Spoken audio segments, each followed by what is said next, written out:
Alors, salut et bienvenue à cette nouvelle vidéo qui va tout simplement présenter trois cas particuliers avec différents problèmes d'optimisation. Alors, premier cas, c'est le cas dans le fond des inéquations qui utilisent uniquement, en fait, qui utilisent dans le fond les symboles plus grands ou plus petits, mais qui n'ont pas d'égalité. Donc, j'appelle ça dans le fond le cas des symboles qui est plus grand que ou plus petit que. Alors ici, j'ai un exemple d'un polygone de contrainte qui est déjà prédéfini, en fait, qui passe par les sommets A, B, C et D, pour lesquels, dans le fond, la droite DA se trouve être une inéquation où il n'y a pas d'égalité. Donc, en fait, la droite DA, son inéquation, c'est Y plus petit à 2x plus 2. La première chose à savoir, c'est que les points, tout ce qui est dans le fond sur le segment DA, ne fait pas partie de mon ensemble solution. Donc, en fait, on pourrait dire qu'ils ne font pas partie du polygone de contrainte. Et si j'avais, par exemple, à calculer, à savoir, mettons, quel est le minimum de... euh, mettons, je donne une fonction z, puis je veux savoir quel sommet représente le minimum, ben, je ne pourrais pas prendre le point D ni le point A pour faire le test. Donc, je serais obligé, dans le fond, de prendre des points qui sont près de D ou près de A. Donc, je vais être obligé de considérer d'autres points. Par exemple ici, dans le fond, j'ai une fonction z qui est 5x plus 2. À ça, je vais tout simplement calculer les sommets A, B, C, D en considérant dans le fond que le point A et D ne sera pas admissible à une solution. Donc, je calcule tout simplement les profits avec le point A. Alors, je vais faire 3 fois 5, 15. 2 fois 8 donne 16. Donc, j'ai un profit de 31 $. Mais le point A, je ne peux pas le prendre. Puis là, je cherche un minimum. Okay, dans mon exemple, c'est ce que je vais faire. Le point B que je pourrais dans le fond choisir, c'est 7, 8. Bon, assurément, 7, 8, je cherche un minimum, je ne le calculerai pas parce que apparemment, là, 7, 8, c'est sûr, ça va donner quelque chose de plus gros. Puis moi, dans le fond, mon but, c'est de trouver un minimum. Donc, quel sommet représente le minimum? Donc, je ne calcule pas le point B. Je vais aller maintenant avec le point C parce que le point C pourrait être intéressant. Donc, 4, 1. Donc, 5 fois 4 donne 20. 2 fois 1 donne 2. J'arrive avec un profit de 22 $. Et j'y vais maintenant avec le point D. Le point D, en passant, je ne le considérerai pas, qui est le point 1,4. Donc, 1 fois 5, 5. 4 fois 2 donne 10. J'arrive avec un profit potentiel de 15 $. Donc, je me dis, ma solution, si j'avais affaire à un polygone de contrainte normal, donc créé avec des inéquations contenant des symboles égaux, ben, je prendrais le point D. Mais là, présentement, je ne peux pas prendre le point D, donc je vais essayer de prendre le sommet qui est composé de nombres entiers qui se rapprochent le plus possible de D. Parce que dans le cours de CST, en tout cas dans mon cours à moi de CST, j'utilise uniquement des valeurs entières comme étant des sommets admissibles. Donc, dans le fond, si je travaille avec des voitures puis des camions, ben, je ne peux pas avoir des demi-camions puis des trois quarts de voitures. Même affaire quand je travaille avec des personnes. Donc, mes problèmes sont conçus pour que ça soit quand même relativement simple à tout simplement considérer les sommets. Donc, je me dis, est-ce qu'il y a des sommets qui sont prêts, qui sont admissibles? Ben, j'en vois, moi, qui sont tout prêts, j'en vois trois potentiels. J'ai lui ici, je vais appeler dans le fond le point P, donc qui se trouve à être 2,6, 2,5, désolé. J'ai le point Q ici, qui est dans le fond à 2,4. Donc 2,4 risque vraiment plus de donner un minimum que le point P.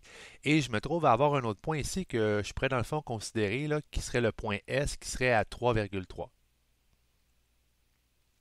Donc mon but, c'est de dire, ben, je vais faire le calcul. C'est sûr que j'élimine tout de suite le point P. Pourquoi j'élimine le point P? Ben, parce que dans le fond, entre 2,4 et 2,5, c'est sûr que 2,5 ne donnera pas un minimum. Il y a un élément de plus en Y, fait que ça va donner dans le fond un profit plus gros.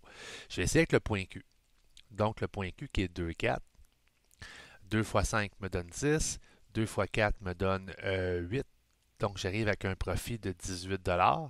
Et j'essaie maintenant avec le point S qui est 3,3. 3 fois 5 donne 15. 2 fois 3 donne 6. J'arrive avec 21 $. Donc, je me dis, ah, finalement, le point Q serait dans le fond le minimum. Et ce minimum, ce serait dans le fond 18 $.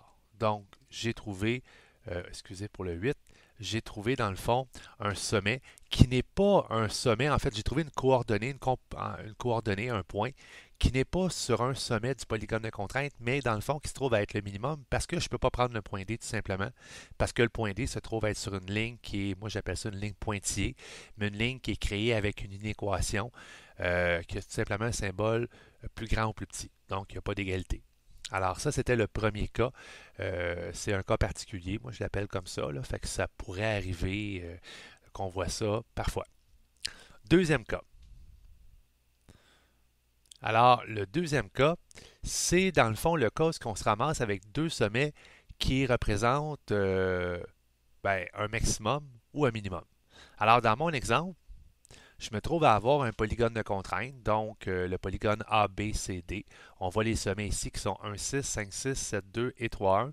Et j'ai une fonction Z qui se trouve à être 52,5x plus 26,25y. Donc, fonction économique qui me permet de calculer un profit.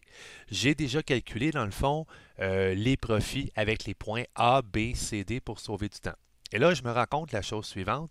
Je me rends compte que le point B et le point C représentent à eux deux des maximums. Puis on va supposer dans mon problème que je cherche à trouver c'est quoi le maximum. Donc je travaille sur le maximum pour rendre la situation intéressante. Sinon, mon exception n'a pas lieu si je travaille sur des minimums. Alors je me dis, hey, j'ai deux sommets qui représentent un maximum. Alors pour la même raison que tantôt, étant donné que dans ma situation, je vais travailler uniquement avec des nombres entiers.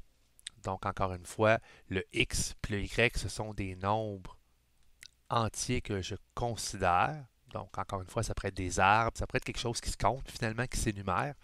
Je vais être obligé de considérer les sommets, mais je vais être obligé aussi de considérer tout ce qui se trouve à être des nombres entiers, des combinaisons de nombres entiers qui sont compris entre les deux sommets.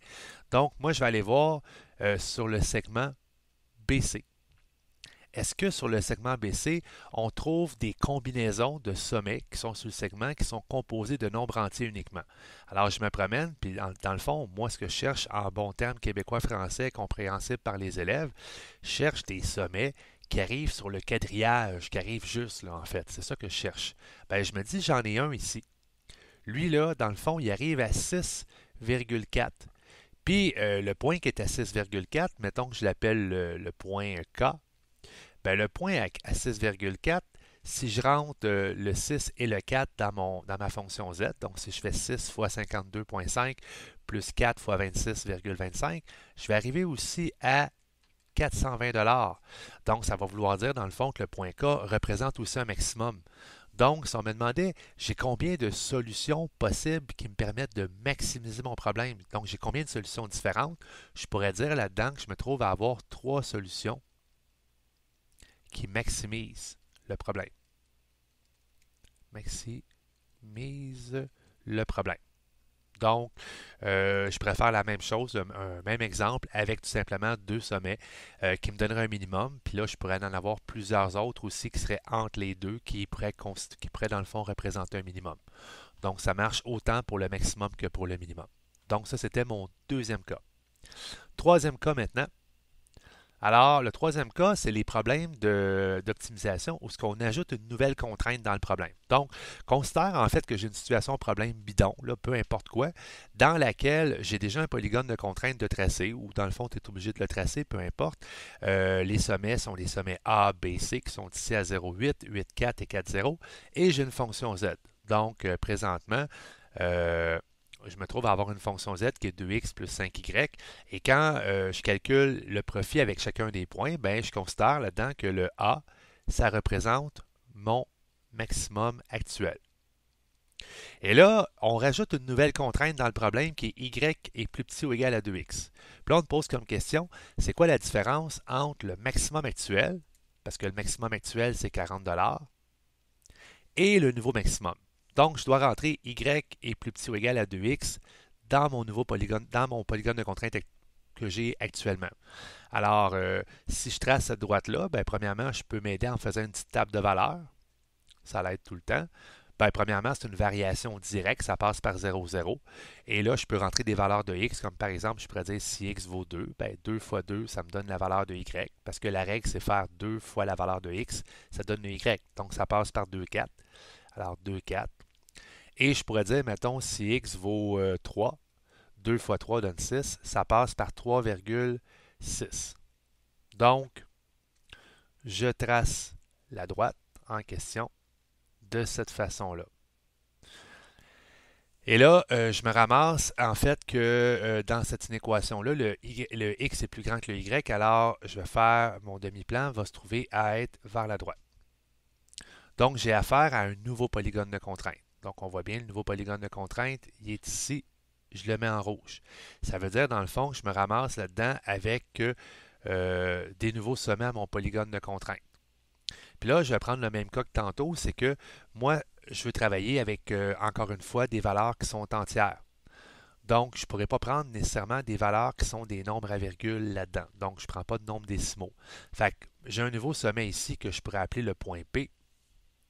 Donc, le point P, lui, serait à 2,4.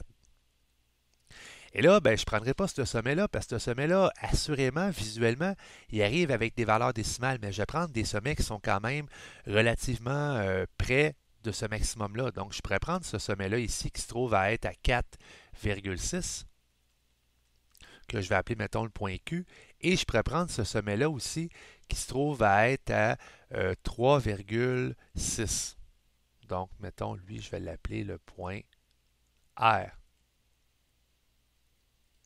Alors, moi, je sais assurément que je me trouve à avoir un sommet là-dedans entre les trois points que je viens créer qui va être un nouveau maximum. Définitivement, j'élimine le point R. Pourquoi? Parce que entre 3,6 et 4,6, c'est sûr que 4,6 va me donner une valeur plus grande. Donc, c'est sûr, je ne calculerai pas le point R. Puis même le point P, je peux le laisser tomber parce que entre 2 et 4, tu sais, dans le fond, j'ai 2 pour la valeur de X, puis 4 pour la valeur de Y. L'autre, j'ai 4 pour la valeur de X, puis 6 pour la valeur de Y. C'est sûr que 4, 6 va me donner quelque chose de plus gros.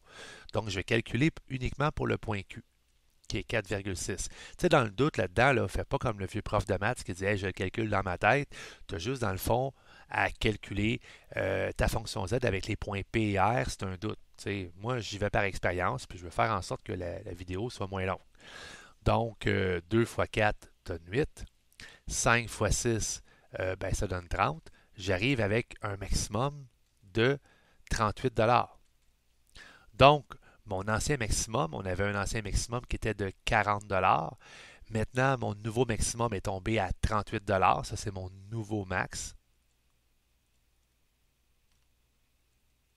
Fait que si on te demande c'est quoi la différence entre le maximum actuel, qui est 40, et le nouveau maximum qui est 38 $, ben, je vais faire moins parce que la différence, c'est moins. Alors, je fais 40 moins 38. La réponse, ça va donner 2 $. Ce qui conclut pour aujourd'hui ce nouveau type segment optimisation. Là, j'achève en fait que je ne ferai pas d'autres vidéos d'après moi dans les prochains jours là-dessus. Ça ira probablement à l'an prochain sur l'optimisation. Sur ce, à une prochaine fois.